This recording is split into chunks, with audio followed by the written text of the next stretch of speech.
Ito, subscription, pag-usapan na natin. Para maunawaan nyo. Kasi, subscription company ang LiveGood, kailangan nyo maintindihan ng subscription. May internet ka ba sa bahay? Subscription yan. O, kinabitan ka ng modem. Meron kang monthly na binabayaran. Huwag kang magbayad ng internet. Puto lang internet mo. Subscription kasi yan. O, naka-Netflix ka. Subscription yan. May monthly ka dyan. Pag hindi ka nagbayad, puto lang Netflix mo. O, Disney Premium. Kami, naka-Disney Premium kami. Tinanggal namin ng Netflix eh. Disney Premium ang pinalit namin. O, pag hindi ka nagbayad ng monthly, puto lang Disney Premium mo. Ang Meralco, di nyo ba alam? Subscription yan? Huwag ka magbayad ng Meralco, ng kuryente. Puto lang kuryente mo. Naintindihan nyo na ngayon. Even ang cellphone mo. Pag walang load yan, di mo magagamit yan. Di mo may pantawag yan. Nagiget nyo? Subscription yan. Yun ang ibig sabihin ng subscription. Bata pa ako, may subscription na Reader's Digest, kung familiar kayo. Reader's Digest, papadalan ka every month kasi nakasubscribe ka. Nagigets nyo na. Okay. Ngayon, pag-usapan natin yung mga kumpanya na yumaman dahil sa subscription. Ito ang Zoom. Itong ginagalawan natin, Zoom to eh.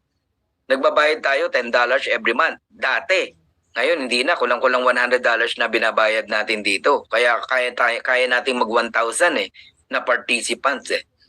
Alam nyo ba, kahit $10 lang binabayad ng mga tao sa Zoom, $15, $20, $50,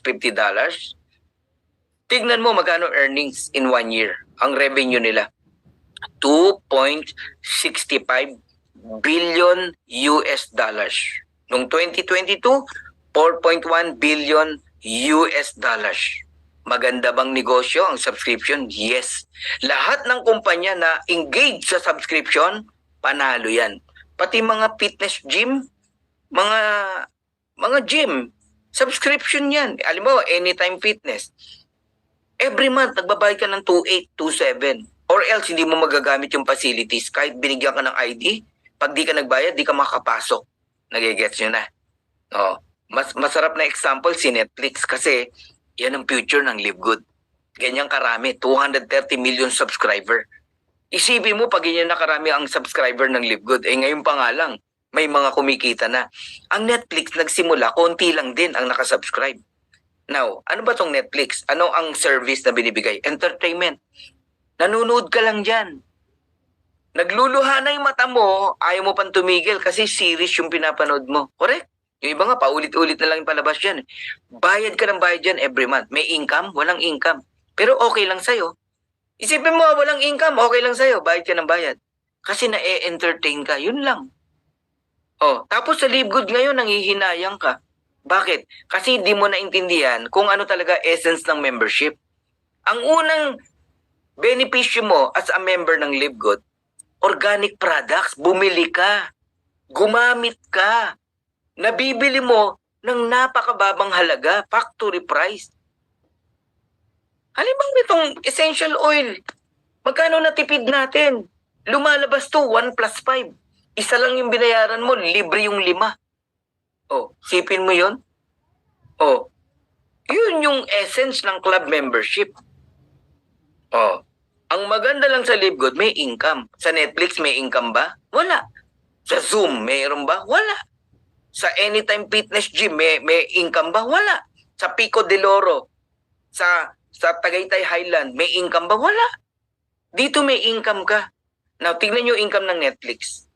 Kahit sabi mong $9.95 lang ang binabayaran ng mga tao kay Netflix.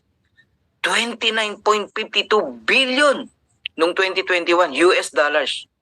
Noong 2022, 31.47 billion US dollars. Kasi ang dami nang nag-subscribe. Kaya ako na-excite, Crisanta, sa Pongan. Isipin mo, one day, ang subscriber ng LiveGood, 230 million.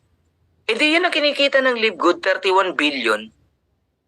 Itong pinagkaiba natin kay Netflix.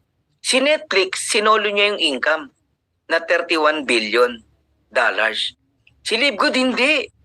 Generous. Yung kalahati ng 31 billion pagdating ng araw, rest, O RAI, Yung kalahati, yung 16 billion, ibabalik sa'yo, sa akin, sa ating lahat. Habang yumayaman ang LiveGood, yumayaman din ang mga affiliate member. Alam nyo, maunawaan nyo lang to.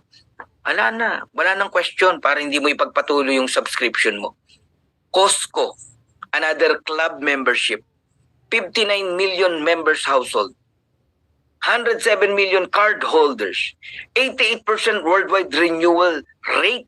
Ang taas. Ibig sabihin, sila din hindi perfect, no? May 12% na hindi na nagre-renew ng kanilang subscription sa Costco. Kaya, meron ba sa inyo na hindi nagtutuloy? It's normal. Ganun po talaga. Hindi yan mape-perfect. Huwag kang masasaktan. Ang importante, mas marami yung nagtutuloy. 88% worldwide renewal rate. Sipin mo, magkano kinikita ng Costco?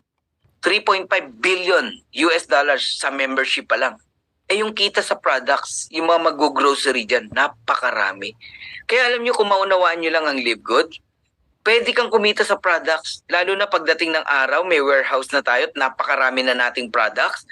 People buying LiveGood products, kumikita tayong lahat. Sipin nyo po yun. Kahit hindi ka nagbenta, pwede kang kumita. Ay, yan ang di pa nakikita ng iba, no? Yun pang club membership with subscription, with dividends. Yun po ang essence ng subscription, no? Now, tanungin ko po kayo, anong negosyo ng Costco? Di ba club membership? Anong negosyo ng LiveGood? Club membership. Anong negosyo ng Netflix? Di ba subscription? Anong negosyo ng LiveGood? Subscription. Ang tanong, yumaman ba ang Costco? Yumaman ba ang Netflix? Yes. Di payaman din tayo dito sa LiveGood.